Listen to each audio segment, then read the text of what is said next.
휴전 과정도 너무나 허술하게 진행됐어요. 이런 거예요. 예를 들면 미국 협상팀이 갔는데 이란이 안 갔다면 미국이 역대급 망신당해요. 미국이 이런 적이 없었잖아요. 이거 지금 며칠 지나가야지 알 수가 있는 사실인데 역대급 장면들을 우리가 지금 목격하고 있어요. 물론 이 시나리오도 있어요. 이제 휴전 협상하다가 안 됐다. 다시 전쟁이 시작하는 거 아니고 불투명한 시기가 시작한다. 근데 이 과정에서는 절대적으로 이란이 불리해요. 왜냐면 이 과정에서 미국이 제대로 준비를 하고 이란을 제대로 손봐줄 수 있는 그런 기회를 얻게 되는 거죠. 이제 그때 이제 이란이 휴전 안 됐으면 다시 전쟁이 시작해야지 해가지고 단독적으로 때릴 수 있는지 없는지를 봐야 돼요.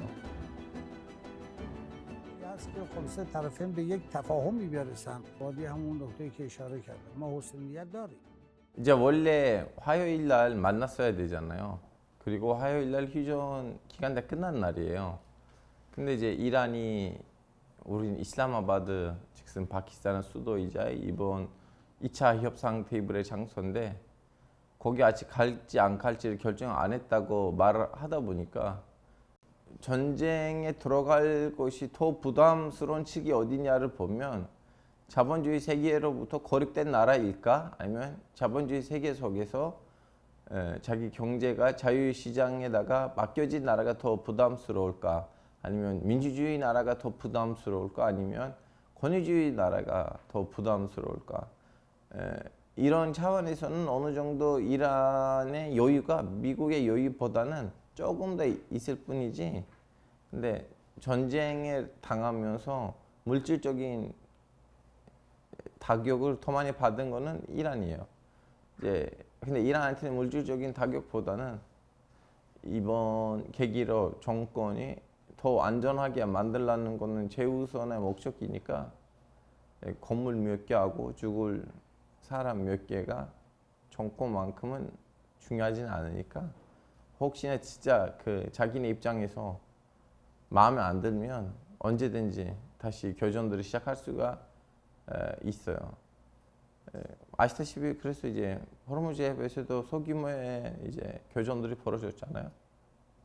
일단은 갈리바프 국회의장은 중돌이 많으신 분이에요. 그리고 굳이 좀 뭐라고 해야 되나 그 정신적으로 이념적으로 강경파보다는 라인적으로 친구 환경으로 강경파예요. 그동안 친해졌던 사람들이 강경파이지 원래 자기 개인적인 세계관이 그렇게 강경파는 아니에요. 이제 신정체제 안에서 이 피라미드에서 올라가야 되잖아요. 뭐 어쩌다가 이렇게 강경파 친구들이랑 친해지는 것이 유리하게 돼서 그렇게 간 거예요. 말투적으로 봤을 때는 온건파에 더 가까워요. 근데 출마했을 때 항상 강경파 측에서 출마했어요. 그래서 좀 약간 좀 특이하신 분이긴 해요. 개인적인 그 캐릭터가 조금 더 앞서가 있는 그런 스타일인데 그래서 그런지 미국이랑 협상하기에 어떻게 보면 적합하기도 하고 어떻게 보면 그것 때문에 의심들이 많은 것도 있고 원래 우리가 갈리바가 죽었다는 걸로 알고 있었어요. 왜냐하면 이 협상 얘기가 나오기 며칠 전에는 저한테 죽었다는 소식이 왔었어요. 그래서 저도 제 개인 방송에서는 죽었다고 얘기했었는데 며칠 지나가 보니까 살아계시더라고. 그래서 저도 사과를 했었지만 근데 그 사건 이후로 이 사람이 이제 협상 대상 인물로 주목을 받은 거예요. 그래서 그 사이에 무슨 일들이 벌어지는지를 사실 우리는 알아야지 지금 이 협상 과정에 대해서 더 좋은 분석들을 할 수가 있지만 이제 베일티에 가려져 있는 일들이다 보니까 그냥 보이는 그 안개 그것만으로 우리는 추론을 하고 있어요. 제 보기엔 그게 뭐가 달라진지는 모르겠어요. 그냥 미국의 역봉쇄 말고는 뭐가 달라진지는 모르겠어요. 왜냐면 처음에는 이제 개방했다고 했다가 그래서 협상들이 진행됐다가 다 미국이 역봉쇄를 했지만 그냥 역봉쇄했다고 해서 처음에는 그 문제는 없었는데 근데 이제 배들이 지나가려고 하다가 이란이 지나가려고 했던 배를 자기가 얘기했던 그 루트대로 지나가지 않았다고 해서 특히 인도 배를 엄청 좀 약간 겁을 주는 이렇게 사격도 했다는 걸 우리가 알고 있는데, 비슷한 시기에 이번에도 미국이 이란 배를 납포했어요. 이걸 보니까 호르무즈 해협이 개방된 건가? 뚫려인 건가? 아닌 것 같다는 생각을 하는 이 찰나에는 혁명 수비대는 우리는 다시 한번 우리는 다시 한번 호르무즈 해협을 봉쇄해야 된다. 뭐 이런 얘기를 했는데, 지금 봐서는 호르무즈 해협이 그렇게 열려 있지는 않은 것 같은데, 보시다시피 이 협상 얘기가 나오고 난 후에는 열렸다 뚫렸다 얘기가 여러 번 나왔거든요. 그리고 액션적으로도 말로 아니고 행동으로도 여러 번 열렸다 뚫렸다가 됐어요. 그래서 이 방송 나올 때도 열려 있는지 뚫려 있는지를 봐야 돼요. 이제 이란이 하려고 한 거 뭐냐면, 앞으로 이 호르무즈 해협이 열려 있더라도 전쟁 이후에도 원래 있었던 루트대로 가는 거 아니고, 앞으로 호르무즈 해협을 지나갈 사람들이 이란에 라라크 섬이 있어요. 라라크 섬이 이제 케시섬 맞은편이 있는데, 배들이 호르무즈 해협에서 나가려고 한다. 그러면 라라크 섬은 남쪽에서 들어와 가지고 북방에서 빠지고, 호르무즈 해협 들어가려고 한다. 그러면 라라크 섬은 북방에서 들어와 가지고 남쪽에서 나간다. 그렇게 하면 이란의 영해이거든요. 왜냐면 앞뒤가 다 자기 영토예요. 그러면 충분히 법적으로는, 국제법적으로도 돈을 거둘 수가 있어요. 근데 원래 배들이 지나가는 그 루트는 국제 영해이다 보니까 돈을 걷기에는 좀 약간 여러 가지 꼼수를 부려야 되는데, 오만도 협력을 안 한다는 뉘앙스를 취하다 보니까 이란이 좀 약간 그런 거를 하려고 하는데, 미국이 이제 그걸 안 된다는 식으로 이제 액션을 취한 것 같죠? 거길로부터 아마 문제가 터진가 봐요. 왜냐면 아직도 호르무즈 해협 안에는 몇천 개, 한 2천인가? 2천 가까이 그 배가 있거든요. 그리고 호르무즈 해협에서 빠져나올 배들도 오직 이란하고 기타 나라들의 그 무역으로부터 나온 배들이 아니고, 예를 들면 카타르가 헬륨도 팔거든요. 이런 배들도 안에 있어요. 이제 어떻게 보면 팔씨름을 하고 있는 거예요. 미국하고 이란이 호르무즈 해협에서. 너 이렇게 봉쇄한다? 그러면 나도 너를 역봉쇄할게. 근데 여기로부터 이제 다른 나라들도 영향을 받잖아요. 이제 이 게임을 오로지 이렇게 팔씨름 아니고 다른 나라들과의 관계도 여기에다가 영향을 미치니까, 호르무즈 해협에서 팔씨름을 하면서도 다른 나라들과 관계를 개선시킨 나라는 아마 이 게임을 이길 것 같아요. 왜냐하면 이대로 가면 다른 나라들의 반감이 올라갈 거 아니에요. 그러면 그 나라들 입장에서 내가 이렇게 힘들어하는 거는 누구 때문인가? 미국의 역봉쇄인가? 아니면 이란의 봉쇄인가? 이걸 보고 결정하고 그동안 중립을 지켜왔던 나라들의 이제 스탠스가 달라지겠죠. 언제부터 누군가가 위반을 했다는 거를 정하기 나름이에요. 누구 입장에서 위반이냐, 누가 입장에서 먼저 위반했냐. 근데 휴전하고 난 다음에 미국이 역봉쇄를 했잖아요. 이걸 이제 잡아야 되는지, 아니면 이 과정에서 이제 이란 배가 지나가려고 했는데 미국이 이걸 납포하려고 하니까 이거는 위반이지, 아니면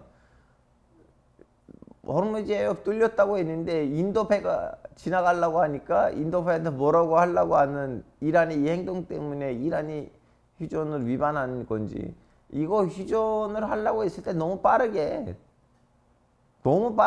휴전하려고 하고, 중간에 레바논 얘기도 포함되냐 포함 안 되냐 얘기하다가 처음에는 포함됐다가 아니야 포함 안 됐다가, 막판에 이제 트럼프 대통령 다시 이제 enough is enough 하면서 다시 포함을 시켰다가 이렇게 휴전된 거 아니에요. 그래서 휴전 과정도 너무나 허술하게 진행됐어요. 그래서 누구 입장에서 이거는 위반인지를 정하기 나름이에요.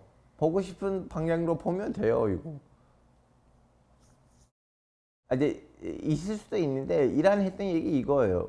전쟁 이전에 니네들이 와서 우리한테 이거 하라고 했는데 이것도 이대로 하면 안 된다. 이거 협상해야 된다고 해가지고 우리한테 보여줬던 그 제안안 안에 있는 내용들을 우리는 수정하려고 하다가 니네들이 먼저 우리랑 전쟁을 했어요. 전쟁을 했을 때도 니네들의 목표는 신정체제 붕괴였잖아요. 큰 틀에서. 근데 우리는 신정체제도 이제 붕괴되지 않았고 우리는 오히려 호르무즈 해협이라는 카드를 꺼내놨어요. 그러다가 40일 동안 열심히 우리를 때리려고 했어요. 15,000개 넘게 공습이 있었다는 거예요. 몇천 명이 죽었고 시설들이 많이 파괴됐고 특히 이란의 절강 공장이 마비됐거든요. 하여튼 이란이 엄청나게 맞았다는 거예요. 근데 엄청나게 맞았는데도 쓰러지진 않았어요. 그래서 이란 말로는 전쟁 이전에 우리한테 밀어주려고 하는 그 협상안이 우리 이렇게 맞았다가 죽지 않았다면 좀 내용이 좀 약간 줄인 채로 좀 와야 되는 거는 일반적인 산식이 아니냐고. 똑같은 거를 가지고 왔으면 그럼 우리는 전쟁에서 왜 이렇게 버텨요? 전쟁하지 말걸 우리 입장에서. 그래서 전쟁 이전에 있었던 협상안하고 전쟁 이후에 있었던 협상안이 어느 정도 변해야지 우리를 배려한다는 건데 이거 뭐야? 니네들 보기에는 우리는 그냥 40일 동안 아무것도 안 했다는 거네? 해가지고 거기에 대한 엄청난 반감이 있는 거예요. 그래서 미국이 그 전쟁 이전에 이란한테 끊어주는 그 영수증에서 어느 정도 좀 약간 줄인 것들이 있으면 거기 위에서 이제 협상이 진행될 수가 있는데 처음에는 그것 때문에 흔들렸다가 다음에 왠지 뭔가 좀 약간 잘 될 것 같긴 한데 동시에도 좀 어느 정도 묶어져 있는 돈으로 풀어주기로 했었는데 그 돈이 아직 안 간 거예요. 이란에다가 뭐 이런 문제들 그리고 플러스 이제 호르무즈의 역봉쇄. 그래서 이란 보기에는 그러면 뭐하러 전쟁을 했나 이 입장이 되는 거예요. 원래 미국이 아무런 그동안 했던 전쟁들 중에서 일부 좀 약간 잔인한 모습들을 보여줬다고 하더라도 그래도 좀 약간 나름 지켜주는 큰 틀에서의 가이드라인이 있었거든요. 지금 이 이란에 있는 문명을 없애버리겠다고 하는 거는 예전에 베트남 전쟁 때 누가 좀 약간 말한 적이 있었는데 그때 잠시 말했을 뿐이지 미국도 아무리 세계 전쟁을 하려고 해도 좀 적당히 하거든요. 왜냐면 민주주의 나라예요. 자기 시민들이 있고 자기 국민이 있고 언론도 거기서 자유이니까 그 갈 때까지는 가는 스타일 아니고 좀 적당한 선에서 전쟁을 하거든요. 그러다 보니까 그 미국의 기본값이 그건데 그냥 트럼프 대통령은 그거 아니라는 거잖아요. 근데 트럼프 대통령은 그동안 미국에 있었던 이 기본값들에 대한 저항으로 그 자리에 앉으신 분이에요. 충분히 문명 없애버리자. 모든 에너지 시설, 공장, 도로 다 부셔버리자. 사실 이런 것도 다 전쟁 범죄이거든요. 이거는 세계 국제법으로 다 규정되어 있지만 근데 트럼프 대통령 그걸 신경 쓰시지는 않아요. 이제 여기로부터는 그 얘기가 나와요. 백악관하고 펜타곤 사이에 문제가 있다. 의견 갈등이 너무 심하다. 뭐 이런 얘기들이 여기저기 나와요. 이제 그런 차원에서는 이 의견 갈등에서 어떤 결과가 나올 건지를 우리가 알 수가 없어요. 핵하고 뭐 탄도미사일일 것 같아요. 나머지는 다 대화하기 나름 쉬운 문제들인데 호르무즈 해협의 향후 관리 방법, 핵을 몇십 %로 줄일 것인지, 그리고 탄도미사일.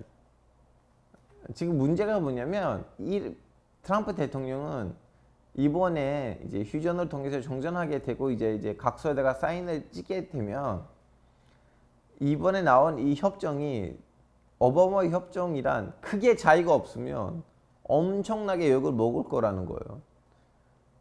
그걸 이제 해결하려고 하시거든요. 왜냐면 그런 거잖아요. 어차피 오바마가 했던 협정이랑 비슷한 협정일 거라면 그럼 뭐하러 전쟁을 했어요? 뭐하러 그때 파기했어요? 그냥 이란이 핵 무기를 안 하겠다고 포기한 거고 권총축을 한다고 하더라도 이건 이제 의료적으로 그리고 에너지적으로 하는 거고 이제 비엔나에 있었던 국제핵 기구가 와가지고 다 여기저기 카메라를 설치해가지고 감시하겠다는 거였어요. 그렇게 되면 해결할 수가 없죠. 그리고 국내적으로도 법안이 통과됐어요. 제가 이 방송에서 여러 번 얘기했던 거, 핵이나 하랍니다. 하만에 그런 자필이 있었거든요. 그런 거 나오면 이제 신정 제재 끝판왕이 핵이 하람이라고 하면 그 밑에 있는 사람들이 그걸 개발할 수가 없어요. 그런 식으로 잘 만들어 놨었는데 트럼프 대통령은 그걸 파기했어요. 탄도미사일도 넣어야 되는 거 아니냐. 여러 가지로 이란을 믿을 수가 없다. 더 좋은 협정을 할 수가 있다. 근데 이대로 가면 지금 이 흐름으로 가면 거의 오바마 때 있었던 협정이랑 다소 비슷한 거 나올 것 같아요. 이란이 열심히 하면 오바마 협정보다 더 이란한테 유리한 협정이 나올 수도 있고. 왜냐면 그때는 호르무즈의 옆에 테이블 위에 없었잖아요. 지금 테이블 위에 새로운 카드가 생긴 거예요. 이런 거예요. 예를 들면 미국 협상팀이 갔는데 이란이 안 갔다면 미국이 역대급 망신당해요. 미국이 이런 적이 없었잖아요. 원래 갔다 하면 저도 갈 줄 알고 어제 라방 때는 갔다고 했는데 오늘 아침 일어나 봤는데 안 갔대요. 이제 출발한대요. 뭐야 이게? 지금 이제 출발했대요. 이거 진짜 너무 신기한 현상이에요. 원래 갔었는데 이란에 안 간다는 얘기를 하니까 우리도 아직 안 갔어. 이렇게 하는 것인지 아니면 진짜로 안 보냈던 것인지 이거 지금 며칠 지나가야지 알 수가 있는 사실인데 역대급 장면들을 우리가 지금 목격하고 있어요. 이제 나타냐고 그런 것인지 아니면 이미 그렇게 분위기가 형성된지는 봐야 돼요. 왜냐하면 이번 레바논 작전의 이유가 뭐냐면 가자처럼 레바논 남부에서 좀 약간 완충지대를 만들고 헤즈볼라가 더 이상 이스라엘을 협박할 수 없게끔 분위기를 만들려고 했었던 목표로 시작이 됐는데 원래 하려고 했었던 목표들이 완성되지 않는 상황에서 휴전이 나와버리니까 이스라엘 입장에서는 찝찝한 거예요. 이란은 몰라도 레바논 안에 있는 헤즈볼라 작전을 마무리하고 싶죠. 이 중국 얘기가 왜 이렇게 많이 나오는지 모르겠는데 이 협상의 애초부터 시작된 거는 사실은 중동 국가들이었어요. 특히 사우디. 그러다가 이제 파키스탄이 나와버린 거예요. 애초 보세요. 사우디가 만들어가지고 튀르키예, 이집트, 사우디, 파키스탄이 협상을 했고 이 네 개의 나라 중에서 그나마 이란이랑 대화를 할 수 있는 나라는 파키스탄이었고 막판에 중국이 온 거예요. 왜냐하면 이란 보기에도 너무 이렇게 끝까지 싸우면 국제적으로 욕을 먹을 수가 있고 도와줬던 나라들 안 도와줄 수 있는데 막판에 이제 중국이 파키스탄을 통해서 뭘 하는 건데 파키스탄 뒤에는 중국이 있는 거 아니에요. 파키스탄 뒤에는 중동 국가들하고 영국이 있어요. 중국이랑 그냥 뭐 중간중간에 협력을 했을 뿐이에요. 한국 언론에서 중국 얘기 왜 이렇게 많이 나오는지는 모르겠어요. 그리고 항상 그 얘기를 해요. 제가 중국 입장에서 이 전쟁이 꺼였으면 좋겠어요. 왜냐하면 호르무즈에 뚫려 봉쇄됐다고 해봤자 이란이 중국 배를 건들리지 않을 거 아니에요. 그럼 본인한테 문제가 없어요. 그리고 미국이 이란에다가 묶어주는 거는 제일 해피한 사람 누구예요? 중국이에요. 이 전쟁을 자꾸 중국이랑 엮이는 거는 지금 한국에서는 양측에 돼 있는데 이제 한측은 이 전쟁에서 중국은 너무 평화스럽게 마무리하려고 한다는 식으로 터뜨리고 또 반대측에 있는 거는 미국이 중국으로 손보려고 이 전쟁을 일으켰다고 하는데 그러니까 중동에 있는 전쟁이에요. 무슨 중국 얘기 여기 이렇게 많이 나온지는 모르겠어요. 더 이상 이 중국에 대한 지나친 낙관적인 생각하고 지나친 뭐라 해야 되나 집착이 좀 버려야 될 때가 되지 않았나 싶어요. 내부의 여론이 이미 몇 주 전부터는 이제 노킹 시위들이 있었고 그리고 근데 아직은 그 시위가 반대 측에 있는 민주당 측에서 하는 시위들이고 중요한 거는 트럼프의 자기 지지자들 중에서 이탈해야 되는데 그 이탈이 어느 정도 시작했다는 것을 그동안 트럼프를 지지해왔던 타커 칼슨 같은 유명한 데스피고 기자들이 엄청난 반대 입장을 이제 대변하고 그럴 만한 사람들을 자기 방송에다가 출연시키고 트럼프의 자기 지지 기반을 분리시키고 있거든요. 그런 차원에서는 자기 지지 기반에 있는 민심을 조금 잃었다고 할 수가 있죠. 탄도미사일. 누구도 얘기를 안 하고 다들 핵 때문이야, 핵이야, 핵 이러고 하는데 야, 핵이 예전에 한번 불린 적이 있어요. 왜 핵 얘기 이렇게 많이 나오는지 모르겠어요. 아예 이 주제에 관심이 없었던 사람들이 갑자기 이거 나오니까 아, 북한 꼴이다, 핵이다 했는데 핵을 포기한 적이 있었다니까요. 국제기구가 와서 다 감시하려고 했고 카메라들을 다 설치했어요. 그 사이에는 국제기관들을 단 한 번도 보고서를 올린 적이 있어요? 우리는 여기에도 이제 카메라를 설치하려고 했는데 이란이 반대했다. 없잖아요. 반대 측에서 탈퇴했어요. 예를 들면 조금이라도 의심이 있었다면 그 기사에 나왔을 텐데 그냥 오스트리아에 있는 사람들이 와서 여기저기 다 그 카메라를 설치했고 그리고 이번에 이란이 공격을 받았을 때 자기 핵시설들이 완전히 공격받았는데 그 이유는 예전에 와서 이 카메라를 설치했던 사람들 그때 이란의 핵 정보가 다 유럽으로 유출이 된 거예요. 그래서 이 정도로 정밀한 타격을 받은 거예요. 그럼에도 불구하고 아, 핵 때문에 전쟁이 이런데 야, 핵이 이미 예전에 해결한 적이 있었다니까 왜 이렇게 핵이 이게 나오는지도 모르겠어요. 탄도미사일 때문이에요. 탄도미사일. 2000km 멀리 있는 나라를 정확하게 때릴 수가 있어요. 핵 하나 날리지 못하고 대신 저음속 미사일 한 몇 대를 보내고 그 미사일들도 오기 전에는 드론을 보내고 싸구려 미사일들 보내고 아이론돔을 어질어질하게 만들면 그 미사일이 도착을 하거든요. 일단 이스라엘에서 나온 영상들도 원래 예전에는 이스라엘이 웬만한큼 민주주의 국가 마냥 모든 것을 다 공개하는 스타일이었는데 이제 최근 요 근래 특히 이란이란 전쟁이 시작하고 난 다음에 영상 자료들이 제대로 공개 안 돼요. 더군다나 현장에서 이제 영상을 찍으려고 하는 등록된 외신 기자마저 통제를 받거든요. 그래서 이란이 그렇게 잘 때린다면 왜 군사기지 하나도 못 때렸죠? 군사기지에 대한 뭔가 정보가 있어야 되는데 얘기가 있어야 되는데 지금 그런 얘기가 보도된 거 없어요. 아, 그러면 제대로 못 때리나?